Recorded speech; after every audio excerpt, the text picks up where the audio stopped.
Hello there, Myopia viewers. Matt Ely here with an update on my vision progress.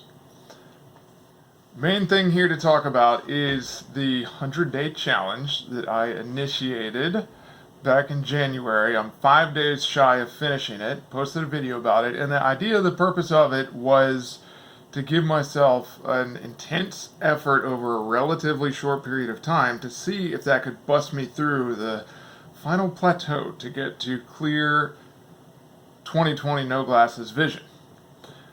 First question people are going to have is, was it a success or was it not? I'll answer that, and the answer is both yes and no. But I want to give a reminder of what it was. I was going to do 4 things for 100 days. Number 1 was no smartphone use for more than 1 minute at a time in terms of looking at text. And I did that. I stuck with that. Number 2 was passive focus, really focusing on the relaxation of my eyes as described by Dave Marchick in the forum, Facebook group, and on his short-sighted podcast episode with Jake. Number 3 was doing active focus activities after 8 p.m., basically meaning limiting my screen and reading activities after my kids are in bed. And number 4 was plus lens walks with a 0.5 diopter plus lens in order to give myself some additional distance stimulus. Was it a success? If we define success as it got me over the hump to get consistently clear no glasses 20/20 vision, no. If we call success that I now know with certainty the next thing that I need to do on my journey back to 2020, then yes, some really significant insights came out of this. What I did, I actually wrote notes here. I've never done this for one of my videos here before, but there's a lot to say, and so I don't want to forget anything. 11 points, not in any particular order, and I may miss some. Number 1 of the real lessons was that first point, you gotta get control of your smartphone use. I don't know that means you have to take your email and Facebook off of it. That's what I did, and I'm really happy I did. I don't miss them. I go to a computer if I want to see them. Getting rid of smartphone use really helps, because then you're close up, you're never more than arm's length away, or less than arm's length away.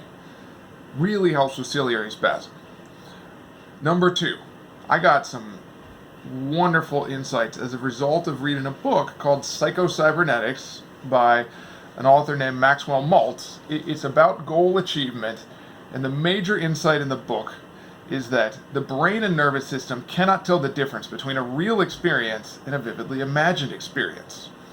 The consequence of this idea is that through our imaginations, we can give our brain and nervous system new experiences that help us to take action in real life. We need a clear picture of the goal that we're trying to achieve in order to move toward it. In myopia terms, it means we need to know what clear vision looks like. That's why we don't reduce so fast that we live in blur. You got to give the brain, the eyes, the visual cortex, a clear idea of the vision we're trying to achieve, and then we gently, gradually nudge and challenge ourselves. Well, what happened is, as I was reading this book, it occurred to me that I really wasn't giving myself enough clarity. With my no glasses vision, I needed to return to the intermittent glasses wearing concept that I'd done before in order to make sure every day I'm seeing nice and clearly. Well, I'd always had a barrier with that here, and I had a post that I called Point of No Return, where I described what was happening with glasses.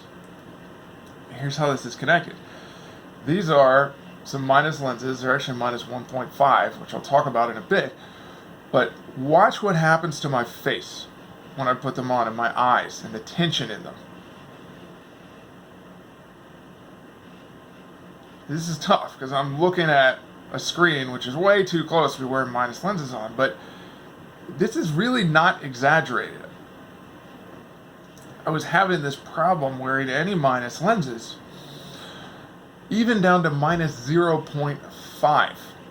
So some of my history in reducing too fast in the past was because ever since the first pair of glasses I ever put on, they've caused significant tension in my system. They were hard to wear.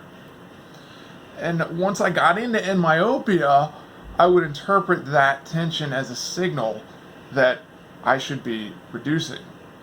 This got me into the trap of reducing too fast and too much blur. What I figured out from my reading of this book, Psycho-Cybernetics, in combination with the second piece of the challenge, passive focus, is that I could relax my eyes inside minus lenses. So now I'm looking into the distance with these on, and I'm able now to wear this pair of glasses for as long as I need to at a time without experiencing that tension. Without getting this, which means I can give my brain, my visual cortex, my nervous system the clarity that's needed to make that final leap. And I've done some measuring, and minus 1.5, I saw 20/20 easily out of my left eye this morning. My right eye is a mess, and I haven't quite decided what I'm going to do with that yet. Hopefully some quick progress is coming. But the idea here is that when we get stuck, one method for plateau busting is to go back to a level where we were successful of doing something before. I've seen this work in multiple areas. The comparison I'll make is to music, because I play brass instruments. I was actually a music major in college. And so if I was trying to play something that was very fast, very technical, and I got stuck and my fingers started getting stuck, what I would do is reduce the speed. Example, I worked up this piece called Aria Con Variations that was something like took a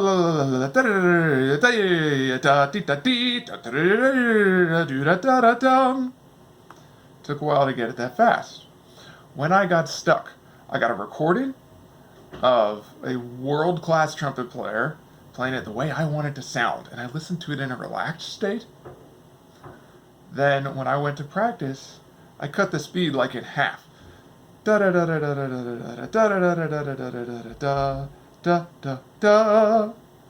Practiced easily in a relaxed state, and then gradually worked the speed back up. That's what I'm going to do with my eyes here, is give them a break, give them lots of nice clarity, let it soak into my system. I can still challenge myself without glasses. I can function without glasses. I really don't need them all the time. I can live my life without them, but the difference between no glasses and some minus lenses is big enough that I still need them some of the time. Going into the next concept here. So from Psycho-Cybernetics, I'm learning, which is not new to myopia, it's exactly what Jake said all along, imagine that. You gotta give your brain the clarity that it needs, and then you challenge yourself, but just a little bit. There's this set of traps on the path to 2020 that we sometimes fall into. Talked about reducing too fast in one of them. The other that I didn't realize was a trap is the clear flash. It drives me nuts. As exhilarating as it is, there's times when I just look and I see 2020. And I've had my 7-year-old test me on the Snellen app on my smartphone, so it's objective. I'm not lying to myself. Sit there, read off the letters, and I'm good. But then it goes away. I've had clear flashes in my single eye, in my non-dominant eye, so it seems like I shouldn't need all this, but I'm still a little stuck, and that's okay. My point here for me is don't let the clear flash or best conditions be a trap that you don't tell yourself the truth. Big lesson here. objective measurement helps. And I think many of us, so badly want to get to 20/20 vision that we'll let ourselves think we're seeing better than we are. Example, the eye chart. We know what it says. I've looked at it so many times, I can just reel off the letters. EFP, TOC, PDC, LPED, PECFT, EDFCCP, FELOPCD, DFPOTEC. I know them! When I use the app on my phone, random letters generated, and I have my kid test me, there's no lying to myself about where I am, and that would have been really useful for me to have years ago. We are where we are. That desire is the fuel that keeps us going through the periods of drought, but it can also be a double-edged sword because it can cause us to press too fast. I have this change in orientation now. My diopter angst is gone. I don't care what minus lenses I need to use to get myself clarity so I can keep pressing forward.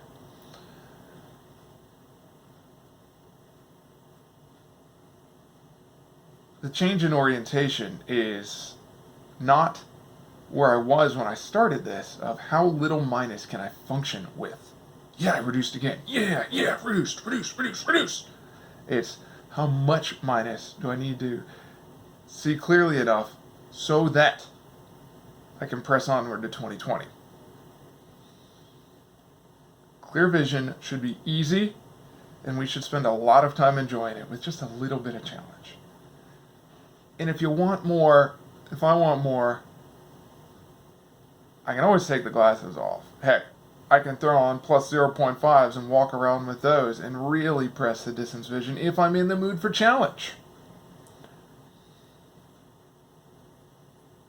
I gotta also say how helpful the YouTube videos are. Everyone who's done them, I wish I could mention you all.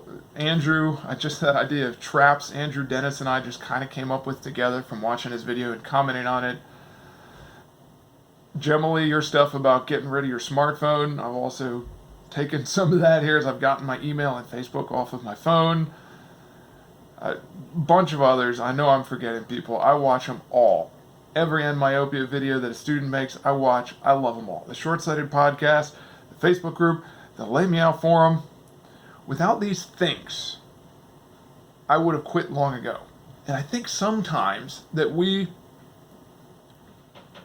we hear optometrists say you can't reverse your myopia, the thing is, a lot of us, if we were doing this in isolation, we would have quit. It's the group, it's the crowdsourcing, it's the community, and the feeding the confidence and the belief to each other, encouraging each other, that allows us to press forward so that a year from now, 2 years from now, 5 years from now, there'll be more and more stories of people who've gotten back to 20/20.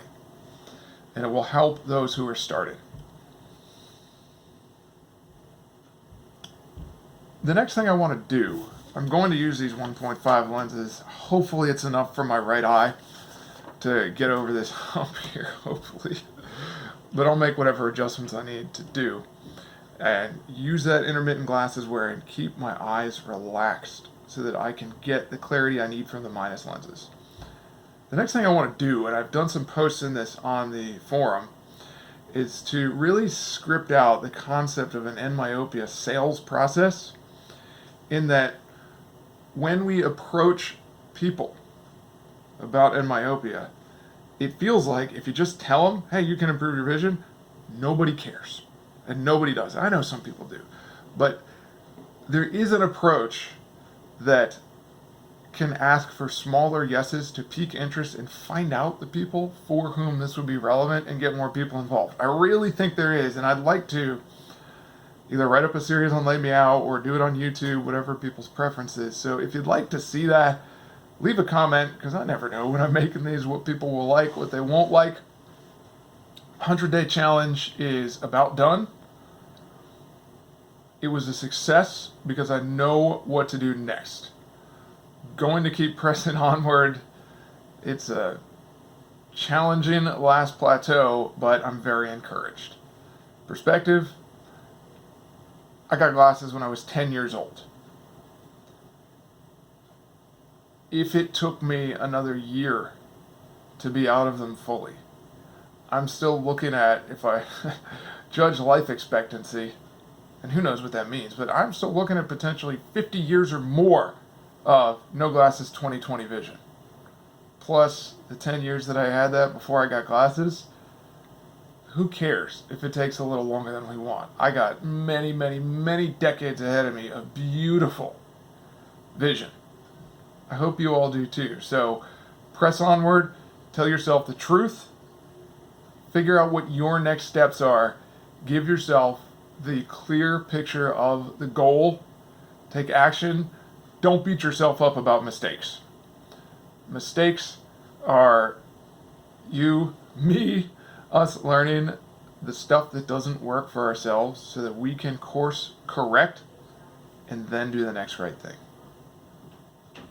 Leave a comment if you like it. If you want to see my thoughts on how to engage people in conversations about myopia, how to sell it, in terms of asking for people's commitment of time and effort, leave a comment. I'm interested in working something up.